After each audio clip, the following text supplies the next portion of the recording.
listening to the Punisher Waterfowls, the Union 0430 podcast. Brought to you by Real Geese Decoys, the most technological advanced silhouette decoys on the market. And Vortex Canada, the force of optics.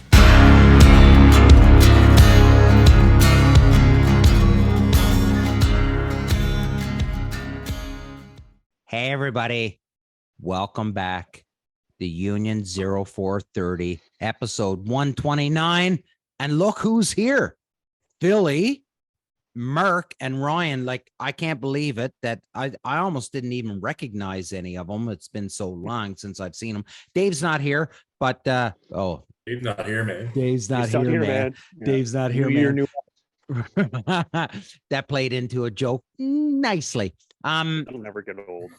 It'll never get old. But everybody, it is the new year, and we finally were able to get the three boys to come in and sit down. No guests this week, as I thought, you know what, it'd be nice if we just sat around and shot the shit and told some funny stories and had a laugh and tried not to be as serious as we have to be when we have a guest on. So as always, Philly's coming to us from Port Perry, Ontario.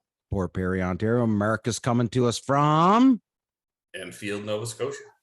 And Ryan's coming from Kingston, Nova Scotia. Not Kingston, Ontario. And I'm coming from Odessa, Ontario.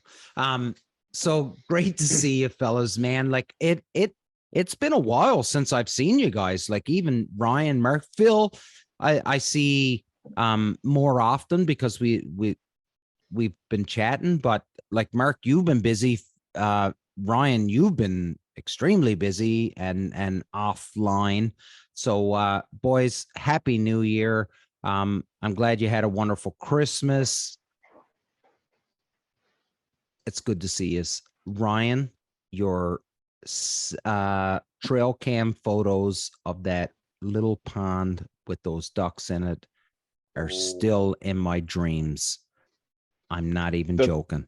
I'm still thinking about it. The pics were better than the hunt, but it was still a good time. Me, Mark, and our buddy Matt got to set up and shoot a few, and it was an idea I had for a long time. And I picked up a trail camera with a gift card from Christmas, and I was like, man, I know what I'm doing with this. And it was fun. I got more. I think I enjoyed that more than the actual hunt, to be honest. So, buddy, I'm not gonna lie. When you sent that picture, my first initial glance, I'm like, why is he sending me pictures of a decoy spread? Like, honest to God, that's what I was like. Why is he sending pictures of decoys? Like, I don't give a fuck about decoys. And then I sort of kind of paid a little bit more attention on where you were and stuff. And I'm like, ooh, that's not decoys. That's ducks. That's Dead Man's Pond. Dead Man's Pond. And go ahead, everybody. Try and look it up because you won't find it, because that's a name that there's only a few people that know and know where it is. So good luck trying to find where that is. There's a backstory to why it's called that. I know. But again, it's one of those things where you don't mind saying the name of it because there's no record of it. No one's going to know unless you're from the area, right? That's right. Billy. For the record for that day, I'm going to carry on. For the record for that day, the birds were there. They were just 200 yards away. Oh, really? Yeah. Well, in that river or brook or whatever. Yeah. Yeah. That's a solid hunt too. In that river. Yeah. We've done well in that river too, right? Yeah, I mean, hindsight, that's probably where we should have set up, but I didn't scout it. I would just had the camera set up, and my dad was going to and from a couple times and give me little scouting reports, but I never had a chance to lay eyes on it myself. But I mean, it was good to get out with Mark and Matt, and we got to see a ton of birds. So how far are you? Where you're living now? How far are you away from your dad? It's only 15-minute drive. Oh, okay. Far at all. Not far. Yeah. Not far. Yeah. Okay. Yeah. And of course, Philly just returned from a success. I would think it's a successful trip, Philly, down to Missouri with Oh yeah. was it Rice Lake Outfitters? Dirty Rice Outfitters. Dirty Rice Outfitters. Yeah. Sorry about that, JD. I screwed up the name of your outfit, but Dirty Rice Outfitters. Good trip, buddy. Oh, it was an experience, that's for sure. Like even like we got down there early on like the Sunday, so we had like a few hours to kill. Yeah. So we went like touring the countryside. I'm like, we got nothing else to do. We just burn gas, and Mhm. it's just like flooded rice fields and pit blinds and permanent spreads everywhere. Really, eh? And, like we got to But see you're- some of the other. But other you were operations. very close to the Missouri-Arkansas border too, right? Yeah, we're like 20-30 minutes to the east from the border. Okay. But like down like where we were, Treasure Island, they were around the corner from where we stayed. And then another down around the corner was Elk Chute Lodge. So Elk Chute doesn't actually offer guiding. Okay. There's a number of operations in the area that don't offer lodging. So they offer guiding. Right. Elk Chute offers lodging. And like looking at some of the pictures of their place, like wow, like it's just like a party shack. Like it looked mint, and there's just rigs stacked upon rigs in the parking lots. You know what I've noticed, and I don't know if you guys have noticed this by watching social media, and by no means am I throwing any shade on anybody, but have you noticed the escalation in side-by-sides between outfit companies right now? It seems that it started where, hey, listen, we're going to ride out to the blind in a side-by-side. And now it's not so much the there's more attention put on how comfortable it is to get from the lodging out to the blind based on the side-by-side. All of a sudden, it's like there's some pretty fucking crazy rigs that's dragging dudes from the lodging out to the blind now. Buddy, like cruising some of these back roads and stuff. Like, yeah, there's like a side by each or two parked up on every levee. It was like they're scattered like everywhere. It's insane. Good on them. I love it. I'm not, by no means am I saying that it's a bad thing. It's just like I'm watching it now and I see side by sides and there's some pretty tricked out side by sides that are hauling some a lot of them on tracks around. Yeah, a lot of them on tracks. Mark, you had a trip to Newfoundland. I know it was during the holidays and you didn't get out. You didn't get out hunting, or duck hunting anyways, but you managed to get out, do some shed hunting, do what you love the most, which is destroy trees and make them in the firewood and stuff for your folks. So good trip for yourself back in God's country. Yeah, it was a good rip down. First time I drove back home in years, because living in Ontario, that's not really a thing. Yeah.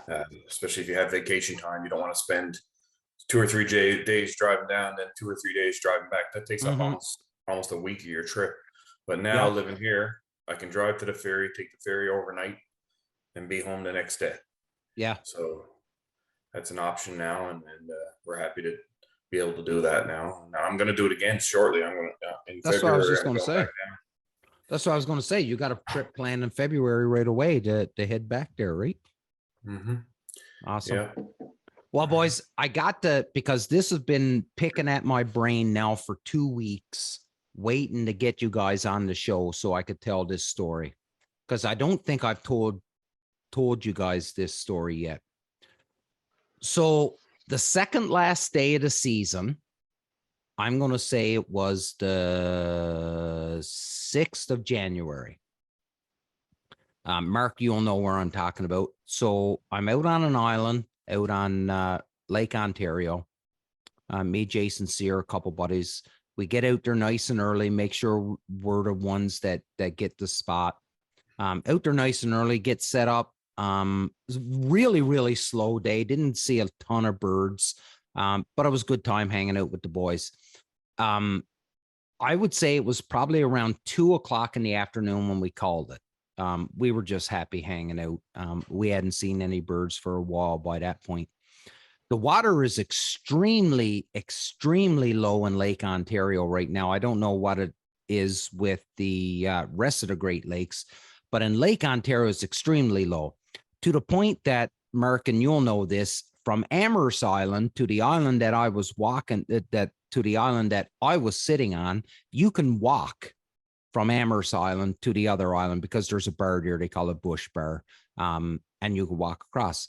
So as we're shutting down for the day, and obviously we have the boats on the other side of the island, and we're lugging all our gear back to the boats, we could see this boat coming towards us, and somebody's obviously outside of the boat, and he's pulling the boat towards where we are.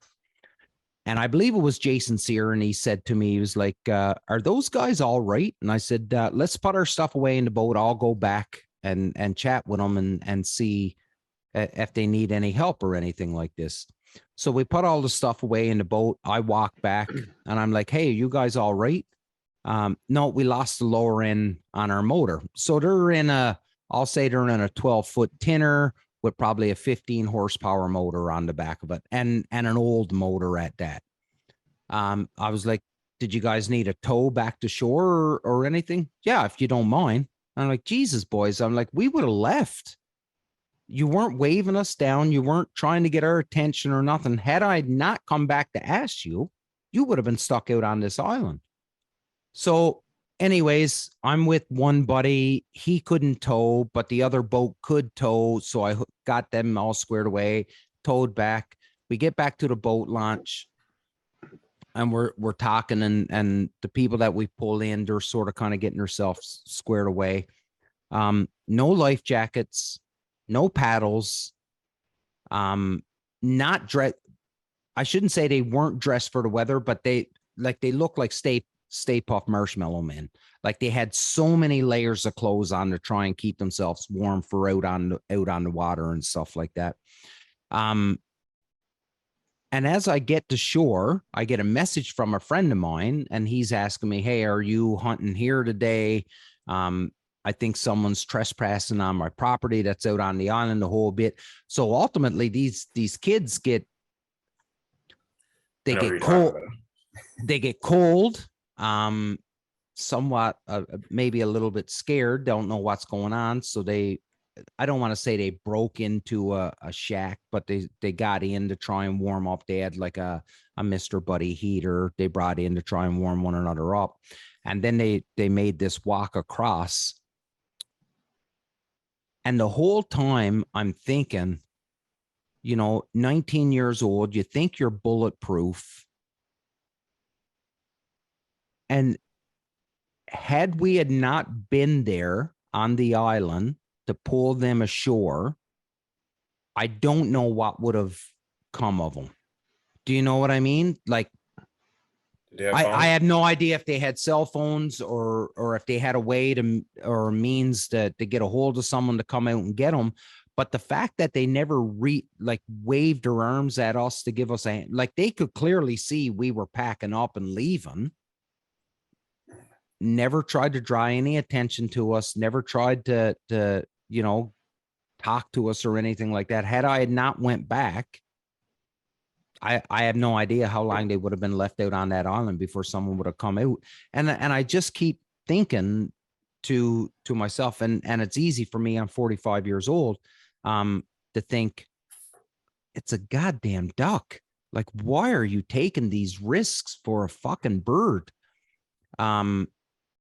Now I say that when I was 18 years old, maybe I was doing the same thing. I really can't remember, but I bring this up because I know a lot of our listeners are in the States, and the States are still have their season on the go, and there's still people that's out in the boats, and they're still driving to the blinds and stuff like that. And I wanted to tell you guys the story, but I also wanted to try, if by chance somebody is listening to this that still has a duck season, like, don't be taking these risks for a fucking bird. That was a very long winded story, but that's the premise of the story I'm trying to get across. Like it's a fucking bird. And you know what? They asked us, they said, how'd you guys do? And I'm like, I think we had 6 birds between 4 of us, like nothing, right? How'd you guys do? And they were as happy as pigs and shit. 11 Magansers. That's what they shot. And they were fucking happy as. Where were they from? Yeah. Was Lance there? Yeah. Well, were they from Oh. Newfoundland? That's what America's thinking. Yeah. But yeah, they were the I was sawbills. thinking Lance Holmes. Yeah, sawbills. That's what they got, and they were happy as shit that they got 11 sawbills. Shooting lawn darts. To each their own, I guess. Well, to each their own, but so, and I that's guess fishing season was closed. but that's fine. So when you say that, Ryan, like to each their own, that's fine. And I think of Rusty Heron. So Rusty Heron told me this story because his young fella wasn't wearing a life jacket. He went out hunting over the water, wasn't wearing a life jacket, right? And his son said, "Well, what's the difference in me wearing a life jacket? I'm gonna die of hypothermia if I hit the water anyways, right?" That was his son's rebuttal, and Rusty's like, "Yeah, you're probably right, but at least we'll find your body, and me and your mother aren't here for the next 6 weeks waiting for the ice to thaw." Waiting to find out which beach you roll up onto. At least if you're wearing a life jacket, we can find you. You know what I mean? Sort of kind of thing. Yeah. And I just, to each their own, like they're somebody's kids. And it just seems like such a crazy, crazy thing to take that risk. And that's, meanwhile, I'm the guy that sold his fucking duck rig. Just because I was scared to go out by myself. So maybe it doesn't resonate with everybody. But to me, it certainly resonated with me. The water is, everybody here has run a boat for waterfowl hunting. It's unforgiving, whether it's October, November, December, like it can be fatal. It's not like there's hazards that you'll never face in the timber or in a field. Like it's a completely different ballgame. You're completely exposed to an element that we're not, as humans, we're not designed to endure. Mm-hmm. And I don't think I've ever worn a life jacket. Well, I shouldn't say never, but I've run in like a mud buddy. Like not too often I wore a life jacket, to be honest with you. No, but it was in the boat. It was in the boat, but that's different, right? Like, yeah. You can hit a sandbar and running a long tail or something like that, and you're gone, you're over. Like you stop hard enough, you're sailing over everything. So, and you're in the drink, right? So you never know what you're gonna hit. So it's definitely not worth the risk. Obviously, it's just a bunch of young kids who didn't know any better, and they got lucky. They got extremely lucky that you just had the peace of mind to check with them. So good on you and lucky for them. And listen, I don't wear a life jacket all the time either. And don't get me wrong, I'm not, but at least I have it in the boat and it's accessible. And I agree with you. If you're ripping along and you hit a sandbar, you're going overboard. And I get it. I totally do. I totally understand what you're saying. And having your life jacket accessible and not wearing it, it doesn't matter in that case. And I'm not making excuses for it, but I at least have it in the boat. Do you know what I mean? Except that one time that you and I went hunting, Ryan, and I didn't have it in the boat, and I ended up paying a fine of $300 because I didn't have a life jacket for you. But that's another story. Yeah, that's another story. But again, right? Like it seems like this is an issue. Or not an issue, but a topic that we've talked about a few times on this show, and that is the safety. And Phil, I know you've done a talk on this way back first when we started the show. And Mark, I know you've talked about it too. That listen, it's uncomfortable. I get it. You know, you're trying to shoot, you're trying to move around, and trust me, I get it. But at the end of the day, it's for a bird. There's the fucking round and find out graph. You The know more you what? fuck around, the more you're gonna find out. The more you fuck around. Hey, that video has kickstarted so many memes, and so I see patches like somebody's making PVC patches of fuck around, find out graph, and I'm like, the dude that made this video, I hope he's getting some royalties off all the people that's making money off him right now, because that guy's got to be a millionaire by now. Fuck around and find it. The more you fuck around, the more you're going to find out. Mm-hmm. But Philly, like as a police officer, and I know you're not in a Marine unit, but you deal with a lot of people that accidents and stuff like that, where sometimes it could be avoided.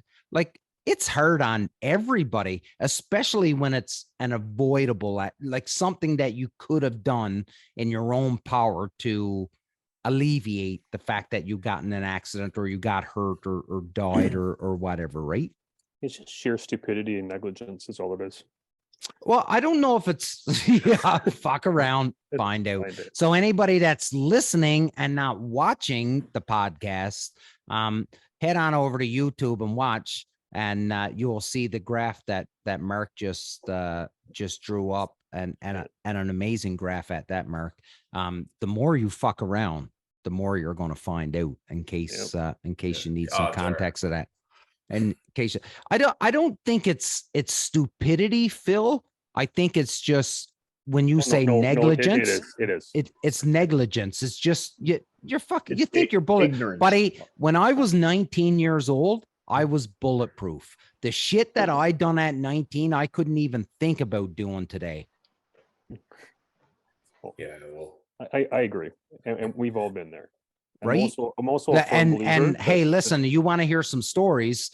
Down in the bottom left-hand corner of my screen is Mark Vitch, and you want to hear some stories about a 19-year-old. I guarantee you he can tell you some that'll make the hair stand on the back of your fucking neck. So yeah, well, we can't get into those on this. No, we can't. But that's what I mean, Mark. That's the point that I'm trying to make. At that age, you're not thinking about the consequences, right? Like you're living very much in the moment, very much in the, well, this is what I want to do and this is what I'm going to do. So did you say these guys are trespassing possibly too at the same time? Yeah, they were. So a friend of mine, you think maybe that's why they weren't trying to flag you guys down, just be like less eyes on? Could be. Yeah, that's the first thing I thought of. Yeah, could be. Could very much be. But at the yeah. same time. Yeah, there's a point in your adventure where you got to look at reality, fucking get out of it alive, right? Yeah. Well, and in their case, from what I've learned talking to my buddy that they trespassed on, is that they had a Mr. Buddy heater in the boat with them, and they went, and it's just a little tiny shack, right? Like it wasn't a house or anything. There was nothing of value in there. It was just a little tiny garden shed, more or less, that was on this land. And they took their Mr. Buddy heater, went in, fired that thing up enough to get the chill out of them, right? And once they were warm enough, then they started that trek across to get some help. But yeah, like I don't know, man. It just I worry about it. I worry about it to the point that I don't want. I'd like to be able to do whatever I can to spread the word so that, listen, don't take those risks. Because it's a goddamn duck. Safety third. That's my motto. Pretty much. Thumbs up. Yeah. Thumbs up, Billy. Thumbs up. Safety third. I love it. I love it. So anyways, enough about that, but Geez, what a downer, hey? I've been day be drinking. downer. I've been day drinking Yeah. all day, boys. Day You get drink. sentimental when you drink. Hmm. Yeah, you contemplate shit. Yeah, I get pretty deep. I've been day drinking ever since 1:00 today, so I'm in fine form. Fine form. You're actually pretty good. You're not slurring. You're acting. Yeah, you're actually. I think you're better when you're half cut. Yeah, that's funny. It's When you said day Sam, though. drinking, I was expecting more when I got here. Oh, really? I was expecting further on in the evolutionary process of Yeah, I thought Mm. alcohol intake. higher accent. Yeah, no accent at all. Yeah. Like, Dude, no joke. I was getting my hair cut the other day, and this lady out of the blue started talking about things in Newfoundland. Like, this is like the lady that's cutting my hair. And I start laughing, and I'm sort of chuckling, and I'm like, yeah. And she was like, why is this so funny? I said, well, I know what you're talking about. She was like, are you from Newfoundland? And I'm like, What yeah, do you she think, was, sweetheart? and she was like, I would never have guessed. I'm like, I've lived outside of Newfoundland for 23 years. And you are the first person that's ever said that they could not tell that I was from Newfoundland. And she was like, no, couldn't tell. I had no idea you were from Newfoundland. I was like, I think you're a little bit special. My mother's been living in Canada since 1960. She still has an accent. Yeah, of course she does. Because she was born and raised. Well, she moved up here when she was 14. 14 Really? or 16, I can't remember. Where's she from exactly? St. Vincent. That's actually not far from me.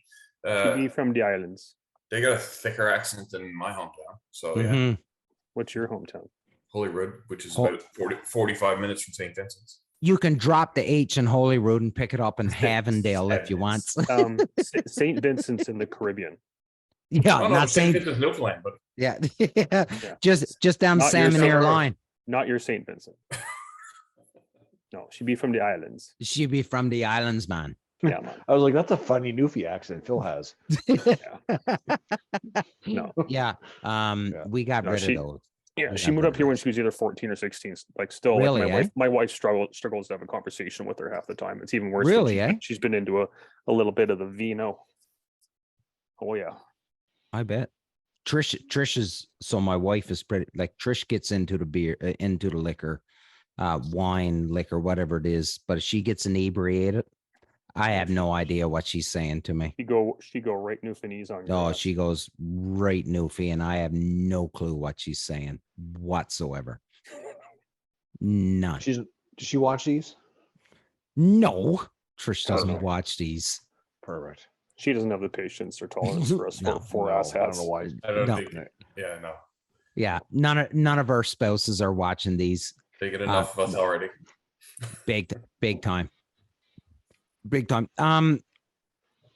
What's new for, like, what's coming up for the off season for you guys? So I know, Mark, you and I are talking about a big trip that we're going to plan for next fall.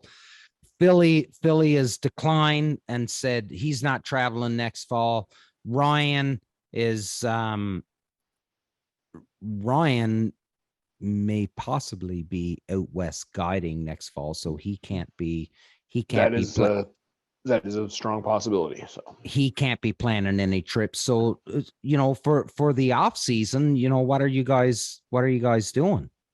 Well, since Mark left Ontario, I'm taking over the wood cutting realm here.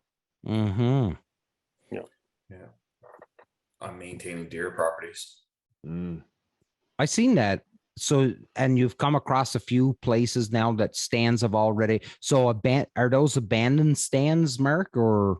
So I used to hunt that spot here 10 years ago, we'll say. Okay. And there was other people up there who used to hunt. And I guess they pissed off the landowner at the end of the lane. And he went up and we'll say he drove them out of it without verbally saying leave. He just found ways to drive them out of it because they were hunting at night in his cornfield in his backyard. So they kind of pissed him off. Anyway, he went up and drove them out of it. And I guess when they left, they just left pretty well everything. Like he Okay. went up this year and found an old backpack full of hunting gear that's been sitting in the bush for 8 or 10 years. He Wow. asked me if it, because I had hunted before. He said, "Is that yours?" Like, no, it's yours, buddy. Yeah. So he took all that. And then I found a stand that was right near where my stand used to be. Mhm. And they just left a stand up in the tree. It's a perfectly good tree stand. It's actually behind my house now. And then there was another stand that I found making a trail. Just the trail I was making just ended up going right under this tree stand. I kind of was in the middle of clearing brush, and I look up, and here's his old stand. So Really? yeah. So it's grown. It's grown. So you were blazing your own trail. It's grown up that much from when they were it's there. grown up a lot. It's grown up a lot. Yeah. Hmm. There's a what they call it around here. They call it a chop, but it's a cutover where some logging was done. When Mhm. we were going in there 10 years ago, you could see right across it. There was only small bush, and now when you go in, it's all 10 to 15 feet high. You can't see across it. So that's how much it's grown up. We're gonna build a blind platform, Mark. That's what we're doing. I Yes. want to see you two make like that walk up to hey, we're going deer hunting. This is a vacation.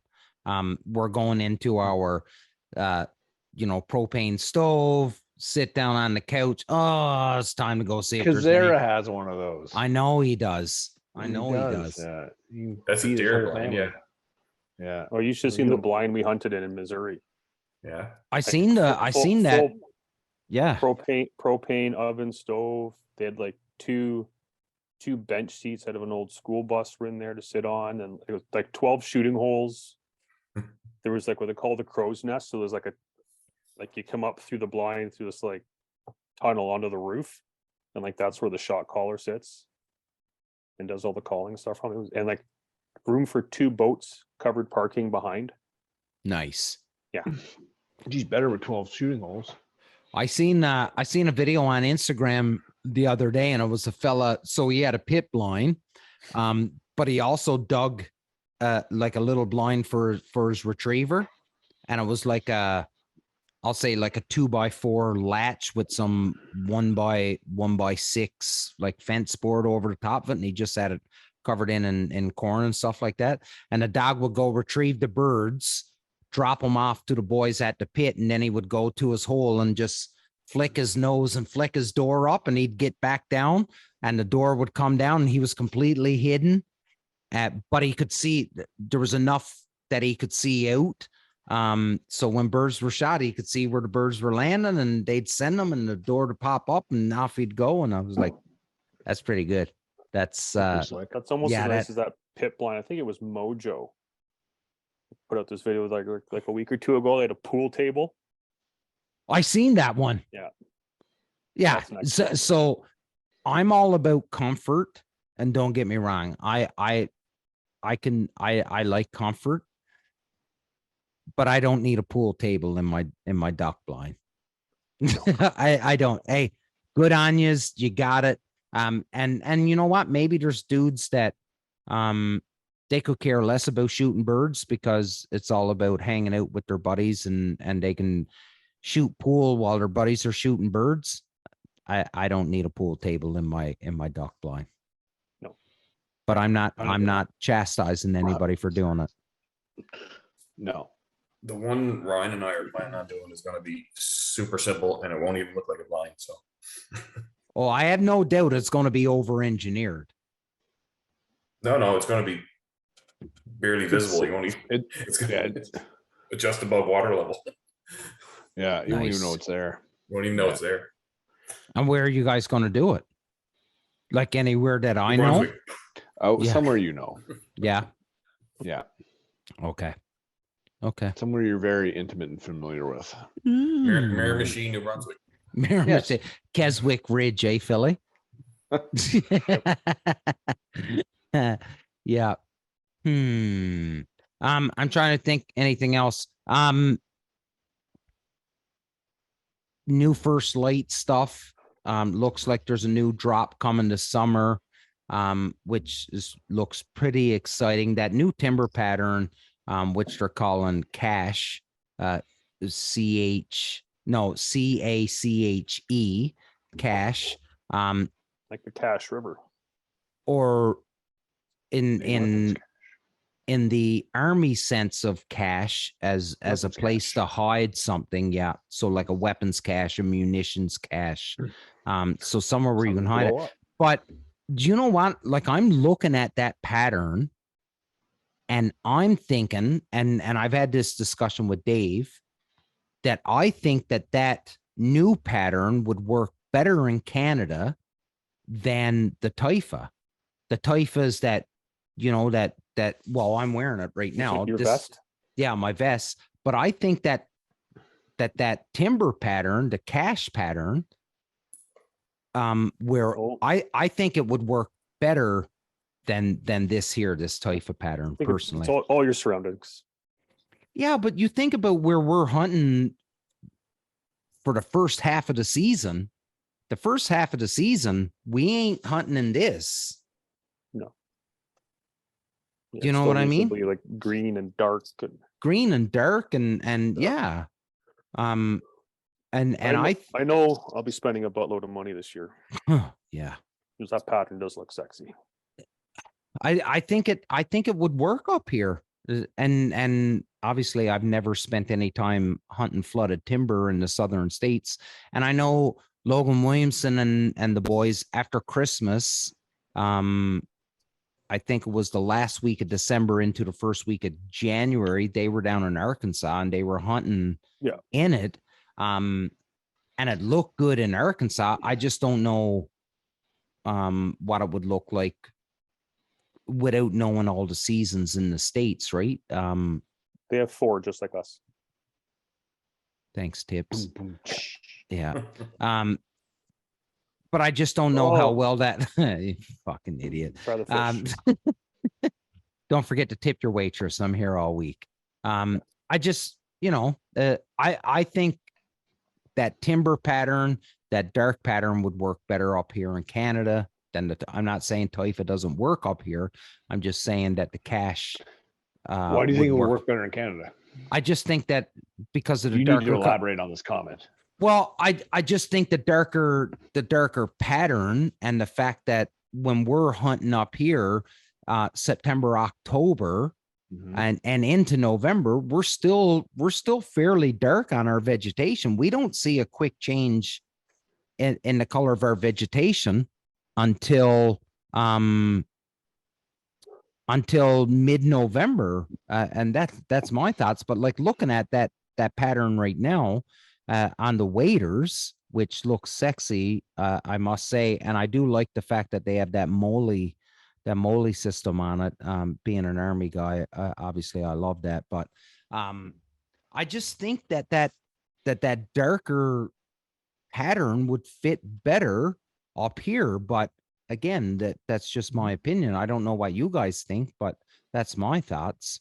I think it looks very nice. That's going to be a great dual purpose cam where I can use it for deer hunting too. Well, so you bring that up, Mark, and the things that I read a lot of fellas saying they can't wait for that to come out for turkey. Or turkey, yeah, good point. Lean against the tree. There was a lot of dudes that were like, I don't care about the ducks, but I think that would be the tits. I use my timber pattern more for turkey than I ever did for waterfowl. Yeah. Well, what it's meant for, lean against trees. Yeah, that's right. Yeah, proper thing. I just think it'd be the tits up here. I honest to God do. But again, I think that would be a good turkey pattern for sure. Yeah. Well, that's so when they land, right?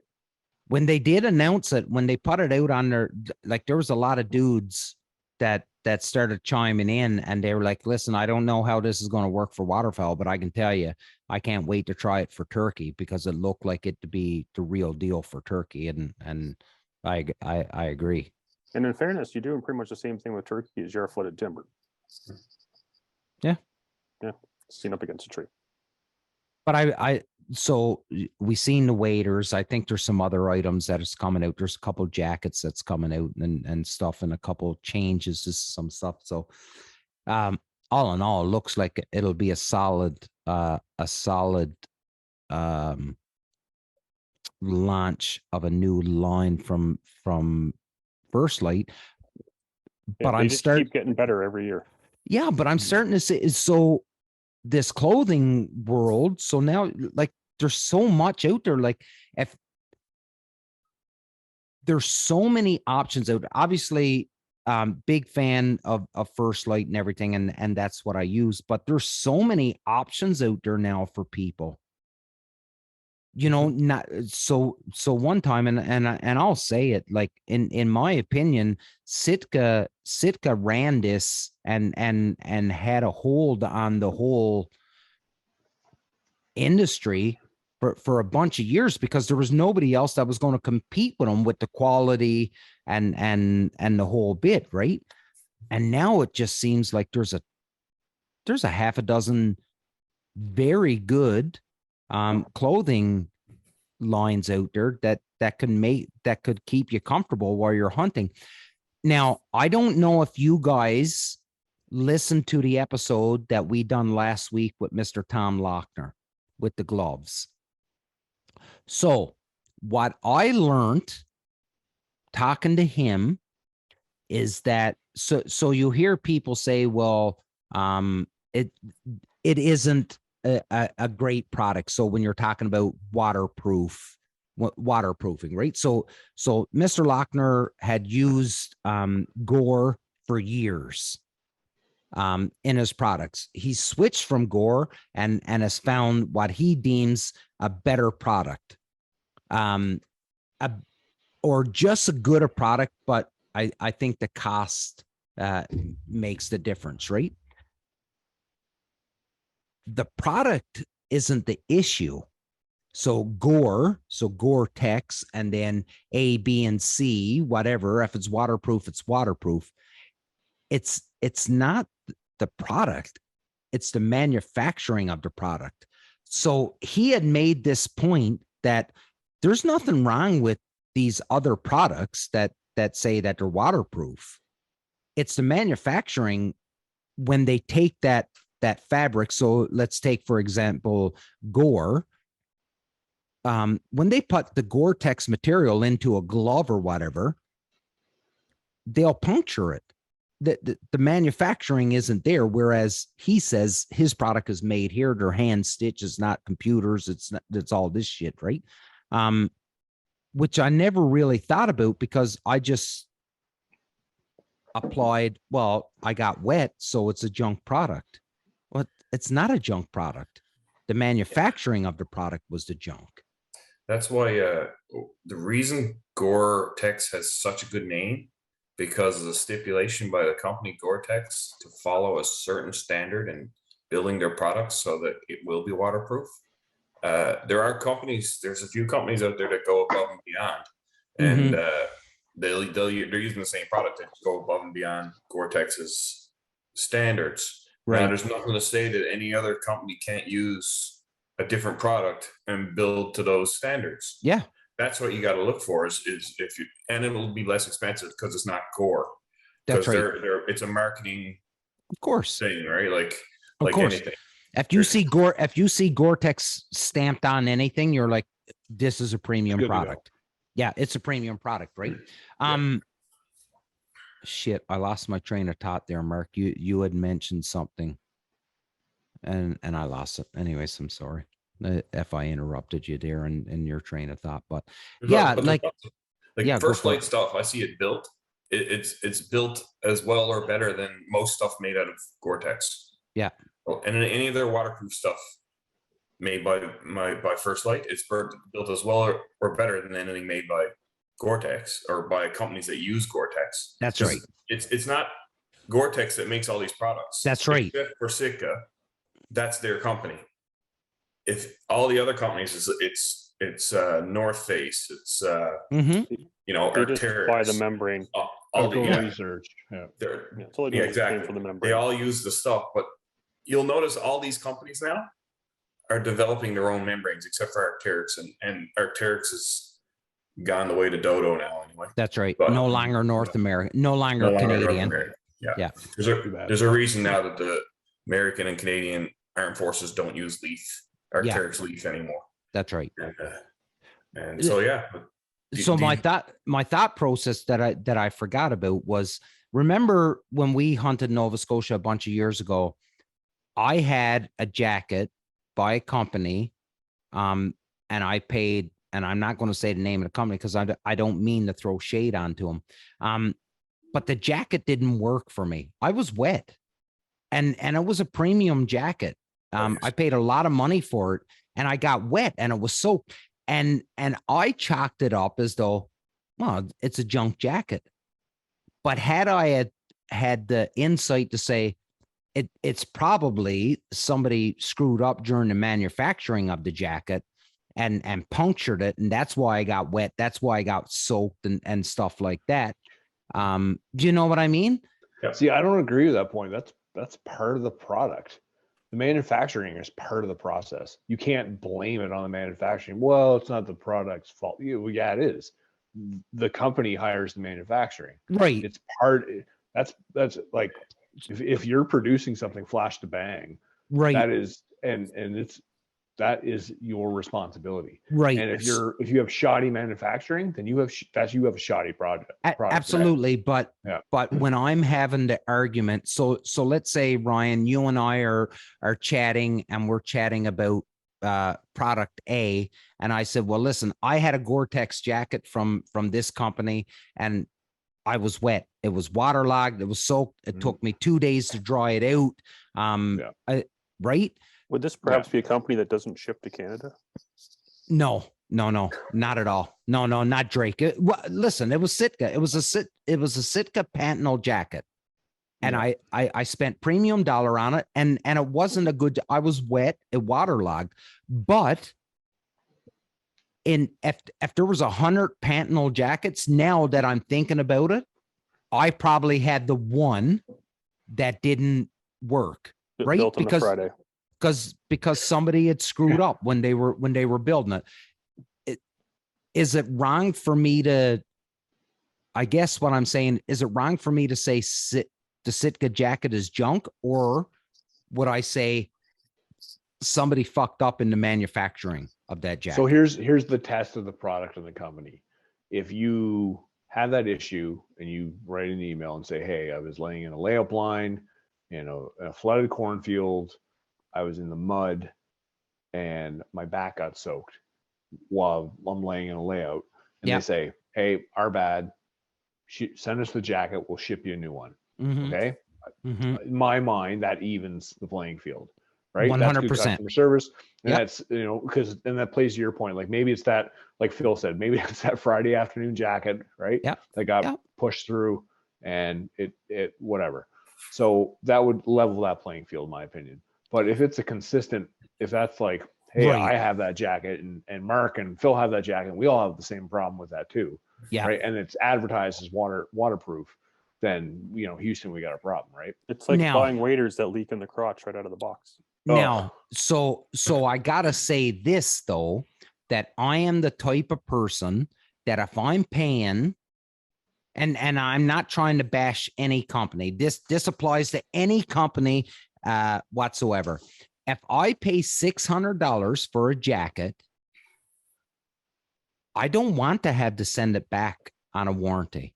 And I get it. It's human error. People are going to fuck up. Machines are going to fuck up, all that shit.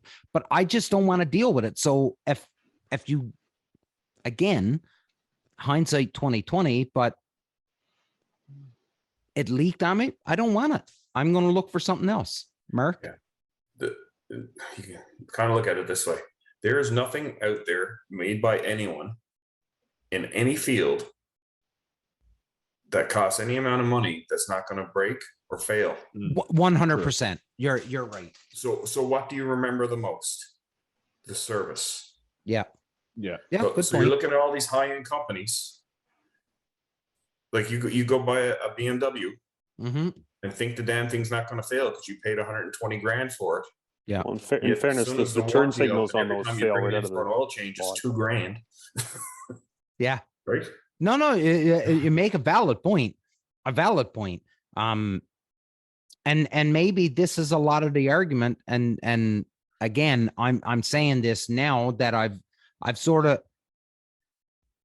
I've had an awakening when that got brought to my attention that, hey, listen, it's not so much the product, it's Joe Blow that's behind the sewing machine, that maybe he punctured the membrane or whatever. So I guess what I'm getting at is, listen, don't blanket a fucking clothing name or whatever because you had a product that failed.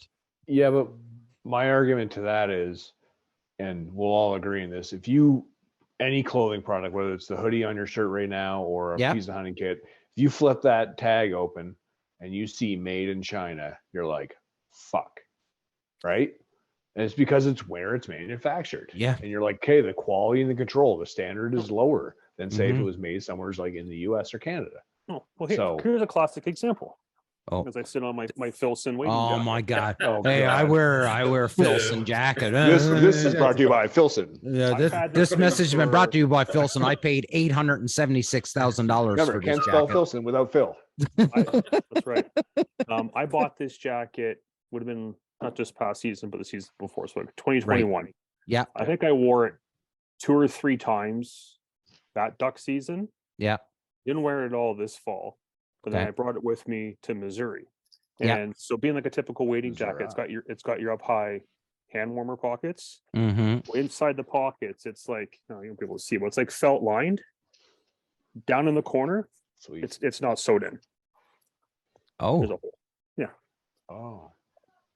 so I noticed that like 3 days before going on the trip, I was packing. I'm like, oh, I'm going to bring the wading jacket. Billy Like, is I put it on, I put my hands in. I'm like, this doesn't feel right. I'm like, I can scratch. Filson is a made in America product too, right? Some No. of it. Oh no. Depends on what you Okay. get. That's Okay. slowly starting to go by. So way. I watched, over. and this is something that I think people need to look at when they're purchasing things now. So this is what I learned, and you guys probably seen the same clip that I'm talking about, but it was comparing the Asian manufacturing sector to the Mexican manufacturing sector. And it came out as this: the Mexican manufacturing sector is 3 times more intelligent than the Asian market. I was going to say Take more siestas, of intelligent than course. Justin Trudeau, but anyways. The cost is almost 2/3 cheaper in Mexico than it is in Asia. So Asia, ultimately what it was they were outlining how Asia is declining and declining fast. A very aging population. The education system is reliant on memorization as opposed to learning, whereas the Mexican education system is on learn. It's a much more skilled workforce in Mexico as opposed to Asia and that was on Joe Rogan. So that's why I said maybe you guys had seen it. And I was on Joe Rogan's podcast, and I thought it was really interesting because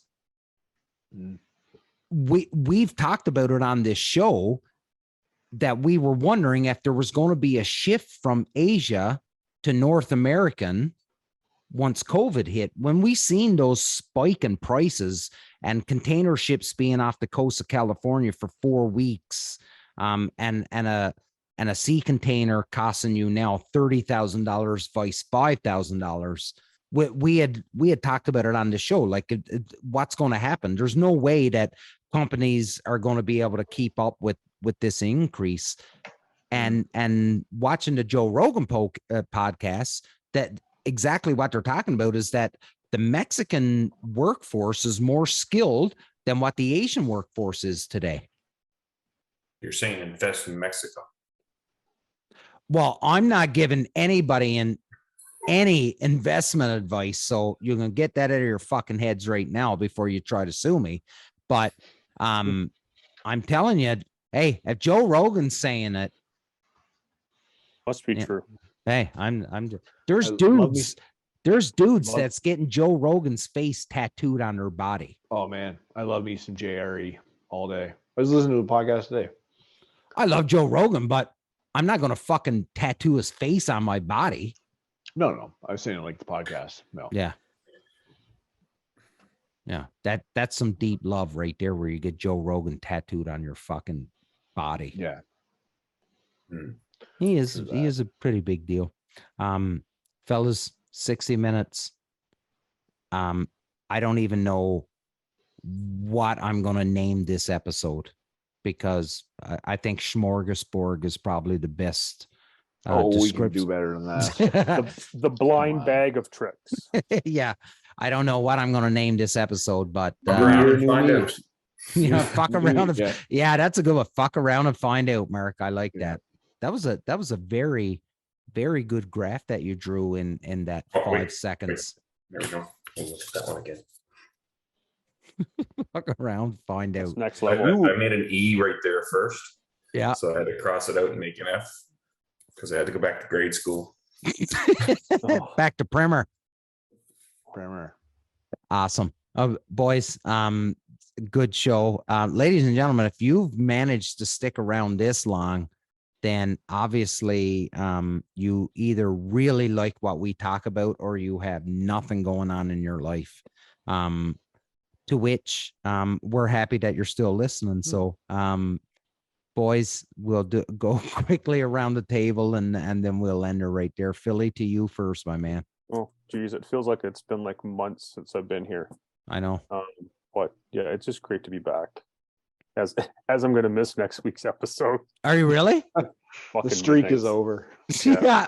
Yeah, buddy, I'm like Pokeroo, man. Just here 1 second. Pokeroo. But yeah, it's just great to be back, guys, and just looking forward to what this year is going to bring, and being at the Sportsman Show.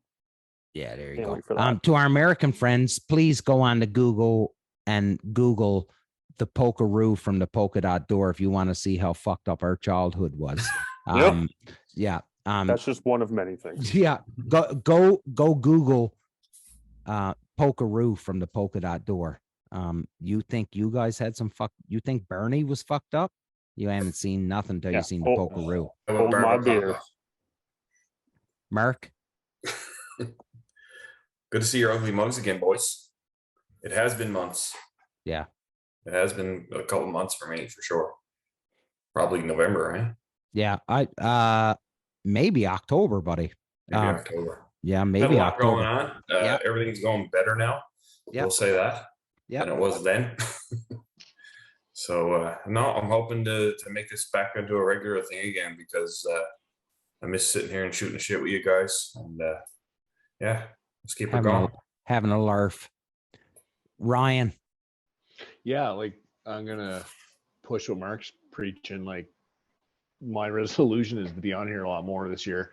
And my life is starting to settle down here too and establish more of a routine rather than a reactive state. So yeah, it's good once a week to just like shoot the shit and buddy, kind of like talk about everything that we are still passionate about and as we get older and burn the candle on both ends. But yeah, it's I'm looking forward to it, and we'll see what 2023 brings us.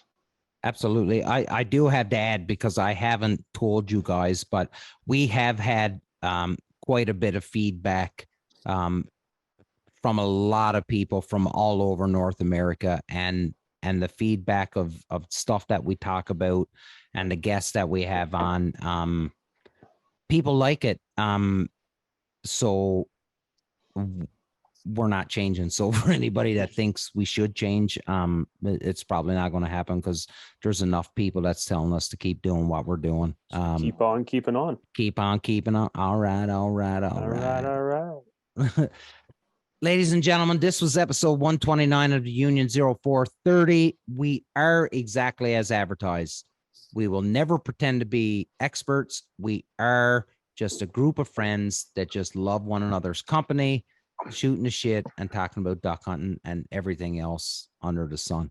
Big love. Until next episode. Like and subscribe.